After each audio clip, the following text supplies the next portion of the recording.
계속해서 사사기 기드온의 이야기를 함께 나누고 있습니다. 여러분, 기드온이 300명의 용사를 데리고 이 13만 5천 명의 전쟁 가운데 뛰어들게 됩니다. 근데 뛰어들게 되는 이 과정 속에 여러분 순탄하지 않았죠. 갑자기 기드온이 하나님께 찾아오셔서 포도주 틀에 들어가서 조용히 소심하게 그냥 자신이 먹을 것만 챙기고 밀을 까고 있던 기드온에게 하나님께서 벼랑간 나타나셔서, 또 이 기드온 집안이 보통 집안입니까? 잘난 집안이 아니라 우상을 섬기는 우상의 집안입니다. 그리고 또 집안도 변변치 않아요. 가장 작은 자 중에 작은 자에 해당되는 가문에 살던 사람이 기드온입니다.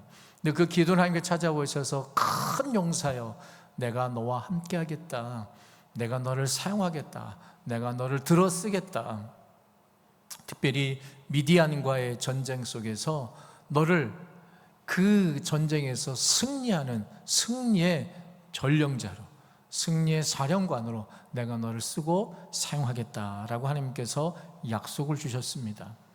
네, 여러분, 그 하나님께서 직접 나타나셔서 여러분 그렇게 말씀하셨습니다. 저와 여러분이라면 어떨까요? 하나님께서 지금 이 순간 나타나셔서 여러분 어려움 가운데, 슬픔 가운데, 두려움 가운데 내일은 뭐 하지? 세상살이, 삶의 살이가 고달픈 삶 속에서 찾아오셔서 내가 너와 함께한다, 내가 너를 쓰겠다, 걱정 말아라. 그러면 여러분 어떠실 것 같습니까? 용기 100배, 힘이 날 것 같잖아요. 근데 기도는 그렇지 못했어요. 하나님께 찾아오셔서 내가 너를 들어 사용하겠다라고 함에도 불구하고 진정 당신이 하나님이십니까? 의심 먼저 풀었고, 그리고 하나님께서 이 미디안과의 군대에서 나를 사용하시겠다니, 나는 전쟁의 경험도 없고 어떤 대단한 힘을 가진 파워도 있는 사람도 아닌데 왜 하나님 나를 쓰신다고 할까? 덜컥 의심부터 했고, 오히려 하나님의 그 말씀에 소심하게 반응했던 사람이 기드온이었습니다. 그렇지만 하나님께서 기드온을 들어 사용하시겠다고 하니까 어쩔 수 없이 기드온은 그냥 순종해서 이 전쟁 가운데 뛰어들긴 뛰어드는데, 여러분 몇 명 대 몇 명의 싸움이에요? 13만 5천 명 대 300명의 싸움이에요. 처음에는 3만 2천 명이었다가 10,000명 돌려보내고, 이래서 돌려보내고 저래서 돌려보내고, 여러분 그래서 숫자가 줄어드는 인원이 300명이에요. 여러분 13만 5천 명 대 여러분 300명. 여러분 대략 몇 대 몇입니까? 400대 1인가요? 단순 계산 안 되는데. 여러분 뭐 놈의 싸움이라고 별로 관심이 없으시는데, 여러분 이게 40대 1도 싸움도 아니고, 여러분 오합지졸 300명이 그 옛날 혹시 그 기드온, 뭐죠 그게? 스파르타, 그 300명, 이렇게 저 같은 몸매 이렇게 이상 비웃지는 마세요. 근데 그런 사람들이 이 싸우는 것도 아니에요. 그냥 전쟁의 경험은 전혀 없는 사람, 오합지졸, 그런 사람들이 13만 5천 명의 여러분 정예병과 싸워야 되는 일들이에요. 이게 얼마나 겁이 나겠어요? 얼마나 두렵겠어요? 하나님께서 하라고 하니까 그 두려움 가운데 있던 사람이 기드온이었어요. 하나님께서 직접 나타나셔서 내가 너와 함께 하겠다, 내가 너를 쓰겠다고 했는데도 여전히 두려움에 빠져있는 기드온.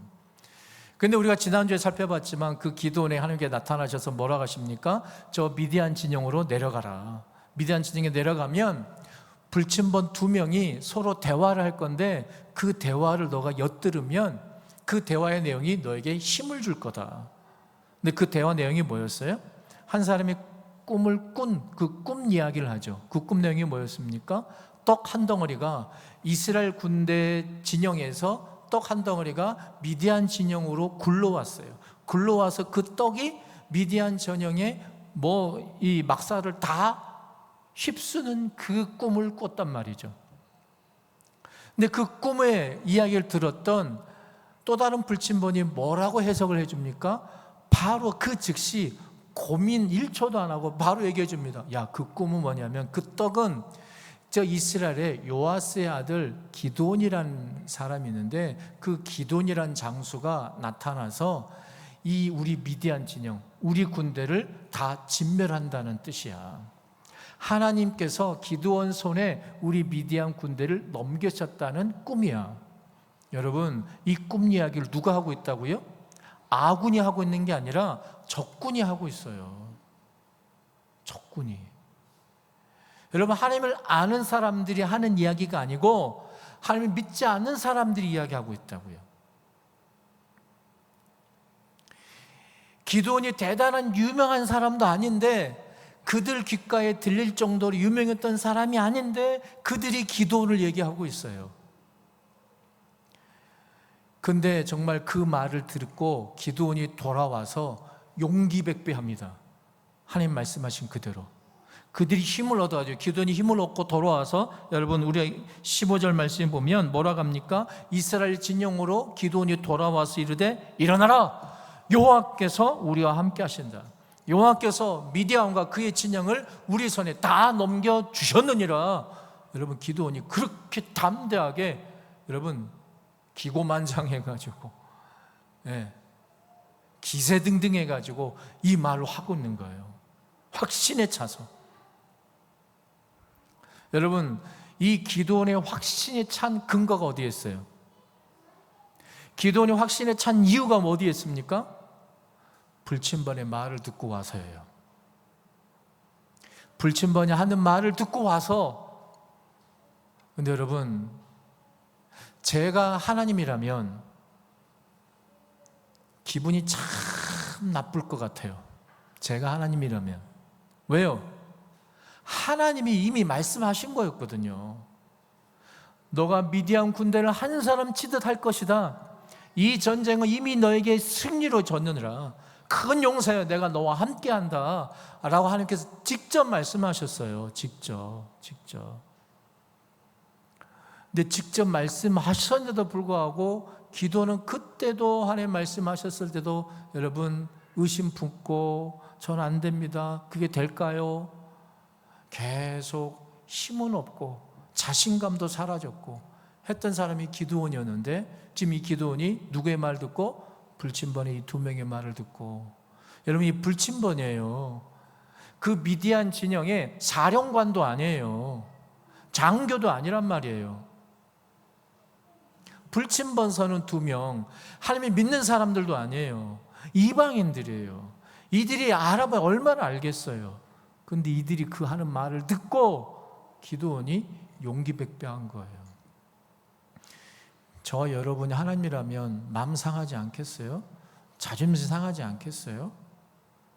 여러분, 부모님이 자녀에게 막 얘기했어요. 근데 귀뚱으로 듣지 않아.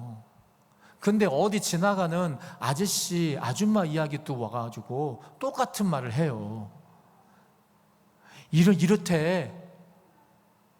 여러분들이 부모님이라면 어떻겠어요? 그런 자녀가 그렇게 얘기하면 마음 상하죠. 기분 나쁘지 않겠어요?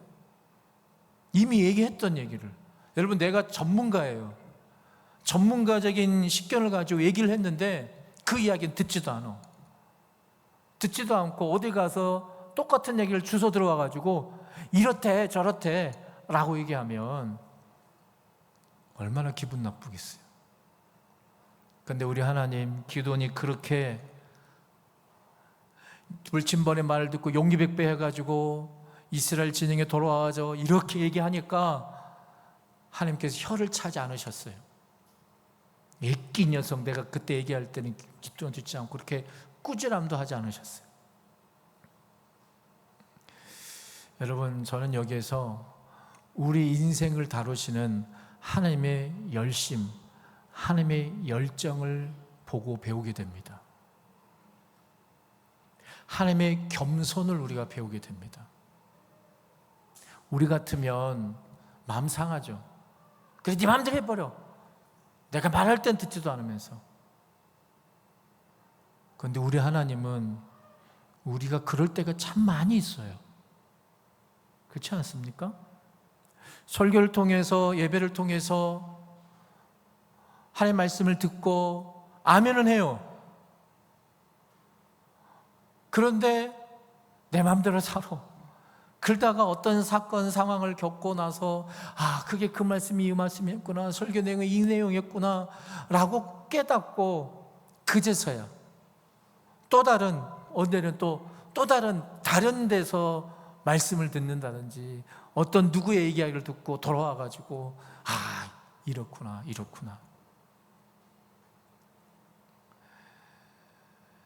라고 하면 여러분 얼마나 속상하겠어요. 그런데 우리 하나님은 그렇지 않으세요. 그런 우리의 연약함을 다 아세요.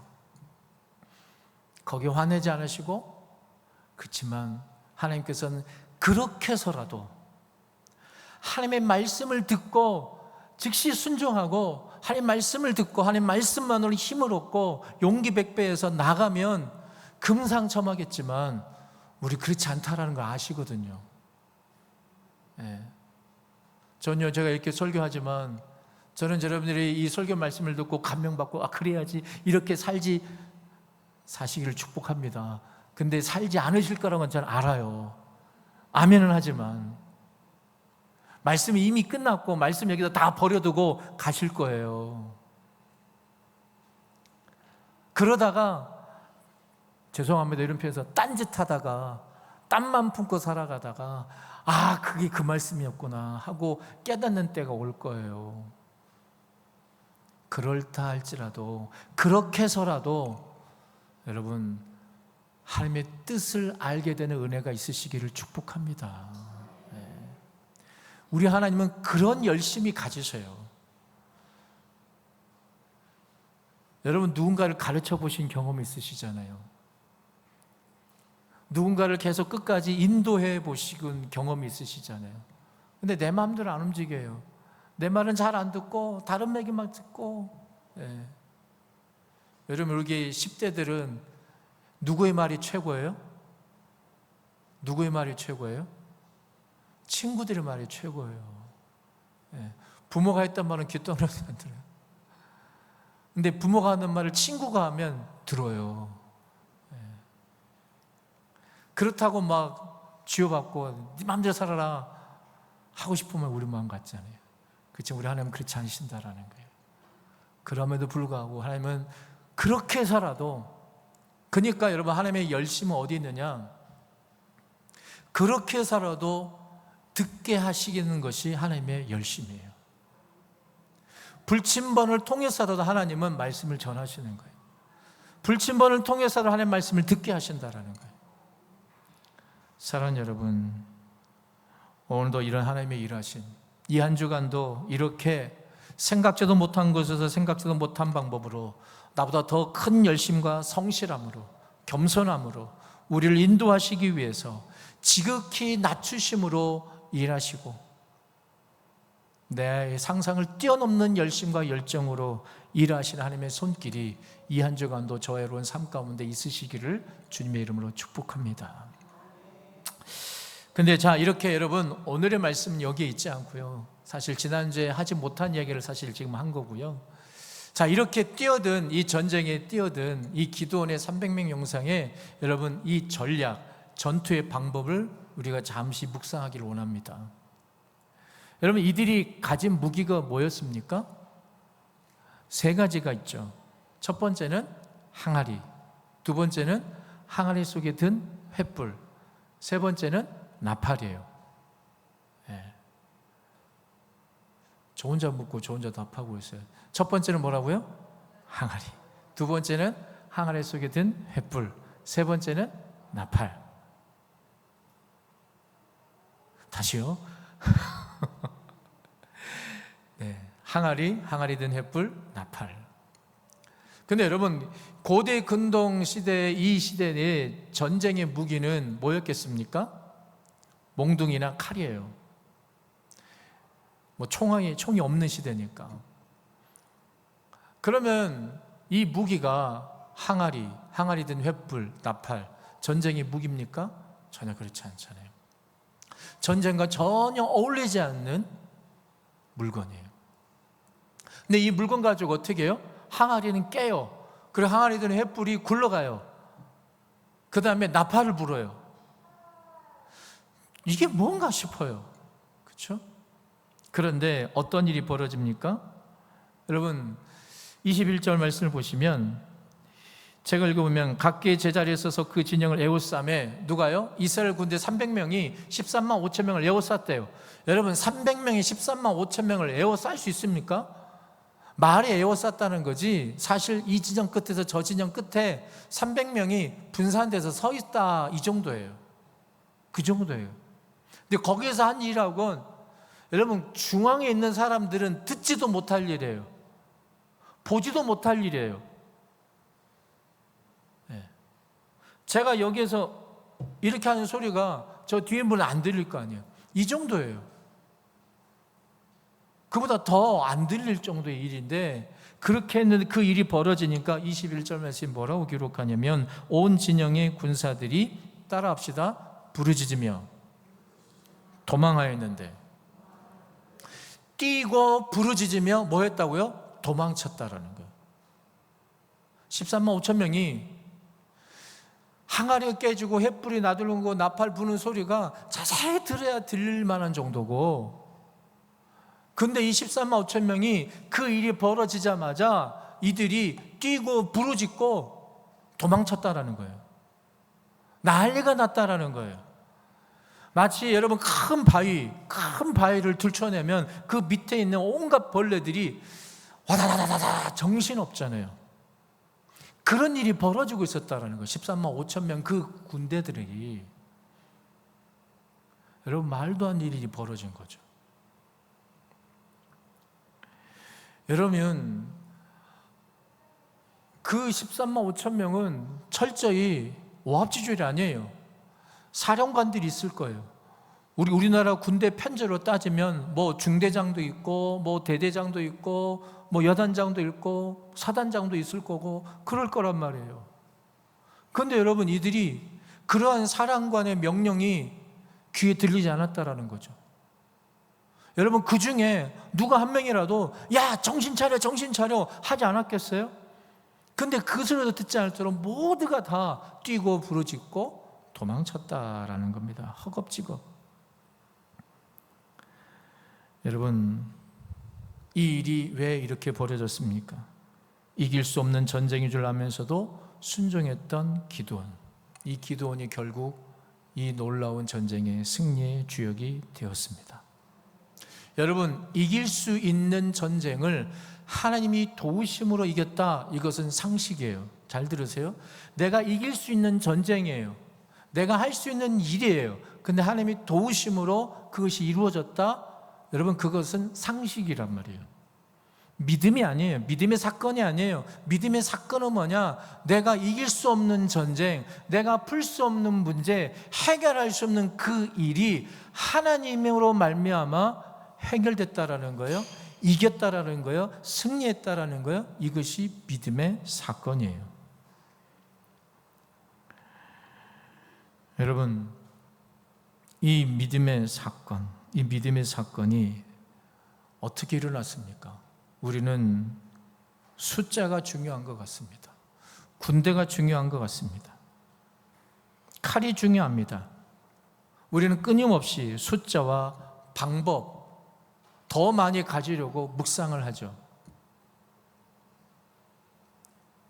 그것이 있어야만 해결이 된다고 생각을 합니다. 여러분 여기서 저는 이 말씀 속에서 우리 안에 저는 이런 질문 하나 던져보고 싶어요. 여러분에게. 여러분 기드온의 이 무기가 뭐였다고 했죠? 항아리, 항아리에 든 횃불, 나팔. 만약에 이 세 가지가 아닌 다른 것으로 했다면 이 전쟁에 이겼을까요? 졌을까요? 다시 한번요. 항아리, 횃불, 나팔 이 세 가지가 아닌 다른 무기가 있었다면 이겼을까요? 졌을까요? 졌어요? 왜 졌다고 생각하십니까?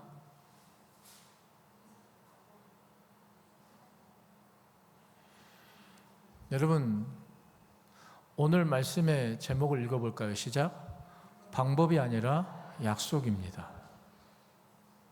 방법이 아니라 약속입니다. 자, 이 제목에 근거해서 다시 한번 여쭙습니다. 항아리, 횃불, 나팔 아니고 다른 무기였다면 이겼을까요? 졌을까요? 뭐라 하는지 안 들려요. 여보세요. 이겼습니다. 왜요? 하나님의 약속이기 때문에 그래요. 하나님의 약속이 뭐라고 그러셨어요? 이 전쟁이 이기게 할 거다라는 거예요. 아니, 이 전쟁 이미 이겼다라고 말씀하셨어요. 이게 하나님의 약속이에요. 기드온에게 미디안 군대를 너가 한 사람 치듯 하리라 라고 말씀하셨어요. 그러니까 여러분, 횃불, 나팔, 여러분 항아리, 이건 문제가 되는 게 아니에요. 방법이 문제가 아니라는 얘기를 말씀드리고 싶은 거예요. 방법이 문제가 아니라는 거예요. 그런데 우리는 자꾸 방법을 많이 묵상해요. 방법. 어떻게 해야 될까요? 저렇게 해야 될까요? 이 뜨거운 여름이 지나고 나면 가을이 되면 이제 입시철이 다가오잖아요. 그러면 이제 부모님들의 생각은 이 대학이 좋겠습니까? 저 대학이 좋겠습니까? 이 과가 좋겠습니까? 저 과가 좋겠습니까? 사실 고상하게 얘기한 거죠. 사실 적나라하게 얘기하면 붙겠습니까? 안 붙겠습니까? 우리는 사실 거기에 더 관심이 많아요. 이 직장을 가져야 되겠습니까? 저 직장을 가져야 되겠습니까? 하나님, 이 문제 해결하는데 이렇게 하면 좋겠습니까? 저렇게 하면 좋겠습니까? 사실 우리는 거기에 더 관심이 많아요. 초점이 많아요. 여러분, 하나님께서 우리 삶 가운데 문제를 주세요. 근심거리를 주세요. 걱정을 허락하셔요. 그 이유가 뭘까요? 그래요. 그 이유가 궁금해야 돼요. 근데 우리는 방법에 더 솔깃해요. 이래야 될지 저래야 될지, 이 땅을 사야 될지 저 땅을 사야 될지, 여기에 투자해야 될지 저기에 투자해야 될지, 방법에 더 관심이 많아요. 근데 하나님의 관심은 거기에 있지 않아요. 사람은 길에 대해 관심이 많은데 하나님은 사람에 대해 관심이 많으세요. 우리 인생의 진로에 대해서 관심이 많은데 하나님은 여러분 삶에 대해서 관심이 많으세요. 여러분 한 사람에 대한 관심이 많으세요. 하나님께서 우리 삶 가운데 문제를 허락하신 이유는 그 문제를 통해서 하나님의 뜻을 발견하기를 원하시는 데 관심이 있으시지, 그 문제를 어떻게 해결하나 이걸 보기를 원하시는 건 아니라는 거예요. 그런데 우리는 방법에 더 관심이 많아요. 그냥 항아리, 나팔, 횃불, 물론 이것도 중요하죠. 하나님께서 주신 물건이니까. 그렇지만 그걸 통해서 우리는 하나님의 약속을 붙들라는 거예요. 여러분, 우리 같은 무기를 붙드는 게 아니라 하나님의 약속을 붙들고 나가는 거예요. 약속을 붙들고 나가면 여러분 항아리가 되었든 장독이 되었든 여러분 짱돌이 되었든, 여러분 다윗과 골리앗 싸움을 기억하십니까? 다윗이 물맷돌 가지고 골리앗을 죽였어요. 그런데 여러분 물맷돌을 얼마나 기가 막히게 맞췄을까요? 저는 다윗이 일발 백중, 백발백중하는 사람이었기 때문에 됐을까? 라기보다 하나님의 약속을 믿었어요. 하나님의 내가 너와 함께하느니라. 그 약속을 믿고 하나님을 업신여기고 하나님을 저주하는 저 사람의 손에서부터 하나님께 나를 구원하실 것이다. 난 하나님의 사람이니 하나님이 나를 보호하신다. 이 믿음, 이 약속을 붙들었단 말이죠. 그렇기 때문에 여러분 돌팔매질을, 물맷돌을 골리앗이 여기 있는데 저는 이쪽으로 던졌어도 여러분 당구 쳐보셨습니까? 3쿠션으로 맞아가지고 죽었을 거라고 저는 믿습니다. 중요한 건 내가 가지고 있는 무기, 방법이 아니라는 거예요. 하나님의 약속이라는 거예요. 하나님은 우리의 삶 가운데 하나님을 더욱더 바라기를 원하십니다. 하나님의 뜻을 더 묵상하기를 원하십니다. 하나님의 뜻이 어디 있는지 볼 수 있기를 원하신다라는 것이죠. 여러분, 저와 여러분은 어떻습니까? 지난 한 주간 여러분의 삶의 인생 스토리 가운데 방법을 많이 구했습니까? 하나님의 약속을, 하나님의 뜻을 구했습니까? 이렇게 질문을 던져볼 수 있을 것 같아요. 여러분은 하나님을 바라보실 때 무엇을 보십니까? 하나님의 입술을 보십니까? 아니면 하나님의 지갑에 관심이 많으십니까? 저는 어렸을 때 그랬던 것 같아요. 아버지가 출근하시거나 또한 퇴근하시면 아버지의 관심의 어디냐면 아버지의 주머니였어요. 뭘 꺼내시면 뭘 꺼내시나. 그러면서 애처로운 작지만 사슴 눈망울 같은 눈망울로 아버지를 쳐다보면서 아버지 지갑, 아버지 손에도 관심이 많았어요. 그런데 여러분, 우리도 혹시 기도하면서 신앙생활하면서 하나님부터 얻을 것, 하나님의 방법에 대해 관심이 혹 많이 있지는 않으십니까? 근데 하나님은 방법은 둘째고 하나님과의 관계에 더 집중하세요. 여러분, 하나님과의 관계는 안녕하십니까? 여러분의 예배는 어떻습니까? 예배를 통해서 하나님의 지갑에 더 관심이 많으십니까? 하나님의 방법, 하나님의 방편에 관심이 많으십니까? 여러분, 하나님의 방법에 관심이 많으세요? 하나님의 방법은요, 이 하나님 기도원에 말씀하신 하나님의 방법은 뭐예요? 항아리예요, 횃불이에요, 나팔이에요. 우리가 기도를 하면 하나님 이게 뭡니까? 이게 무엇입니까? 라고 할 법하잖아요. 하나님 이건 아니지 않습니까? 하나님 세상살이 안 겪어보셔서 그러세요. 하나님 대한민국 땅에서 장사 안 해보셔서 그래요. 하나님 대한민국 땅에서 이런 일, 대한민국에서 학창생활을 안 보내셔서 그래요. 하나님은 모르세요. 우리 혹시 그렇게 얘기하고 있지 않습니까? 하나님의 방법, 관심에, 하나님의 방편에만 너무 관심이 많기 때문에 여러분, 하나님의 뜻을 더욱더 묵상하십시오. 하나님과의 관계가 더 회복되어질 수 있기를 바랍니다. 하나님의 약속을 붙드십시오. 그럼 이 한 주간 하나님이 함께 하시는 기도원에게 주어진 놀라운 이 승리가 저 여러분의 승리가 될 줄 믿습니다. 기도하겠습니다.